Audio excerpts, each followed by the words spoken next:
बताइए बताइए सर, पहले ये होटल वाला बयान बताइए विनोद जी, इसके पीछे क्या है? ये स्ट्रेटजी है, रणनीति है, जैसा अनंत कह रहे हैं कि अपने तालियां बजवाना है, क्या है? नहीं देखिए, वैसे अगर सिद्धांत आदर्श स्थिति में देखें तो एक मुख्यमंत्री को ये बयान नहीं देना चाहिए। देश के गृह मंत्री के लिए ये बयान देने का कोई मतलब नहीं है।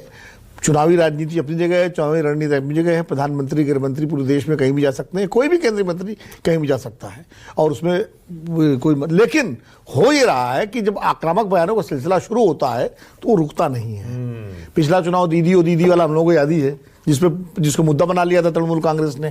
तो इसलिए जो है ये अब चुनाव शुरू हुए हैं, अब इस तरह के बयानों की भी झड़ी लगेगी।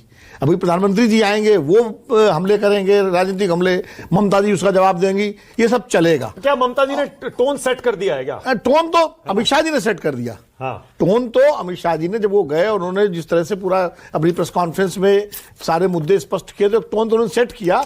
ममता जी ने उसका जवाब दिया, जैसे उन्होंने एक टोन सेट किया कि बीएसएफ को जमीन नहीं दे रही तृणमूल कांग्रेस सरकार। हाँ। ममता बनर्जी ने जिले गिना दिए कि इन जिलों में हमने जमीन दे दी है। तो मतलब जवाब दर जवाब दोनों तरफ से हुआ। उनका घुसपैठिया बंगाल, यहां नहीं आ रहे, वहां नहीं आ रहे, वहां नहीं आ रहे, तो उन्होंने कहा जम्मू कश्मीर पहलगाम कौन कर गया।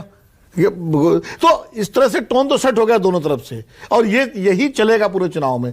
ममता बनर्जी, जो अभी शायद सतीश जी भी कह रहे थे, या वो अपने वर्कर को कि भाई ठीक है, अमित शाह जी आ गए, केंद्र में गृह मंत्री हैं, बीजेपी के सबसे ताकतवर मोदी जी के बाद नेता हैं, तो उनसे डरने घबराने की जरूरत नहीं है, और आप उसी पूरी ताकत से चुनाव लड़िए जैसे आपने 2011, 2016, 2021 के चुनाव लड़े हैं। तो ये एक मैसेजिंग है कि हम जो है बिल्कुल डरने वाले नहीं हैं। अभी तक बीजेपी ने जो चुनाव जहां जीता है, हरियाणा में कांग्रेस से जीता, महाराष्ट्र में महाअघाड़ी से जीता, एक बिखरे हुए गठबंधन से, और दिल्ली में आम आदमी पार्टी से जीता, और तो 3 चुनाव जो बीजेपी ने जीते हैं, और बिहार में जीता आरजेडी और कांग्रेस के लाइन से। इन सबके मुकाबले ममता बनर्जी की तृणमूल कांग्रेस बंगाल में बहुत मजबूत है, इसमें कोई मतलब नहीं कह सकता।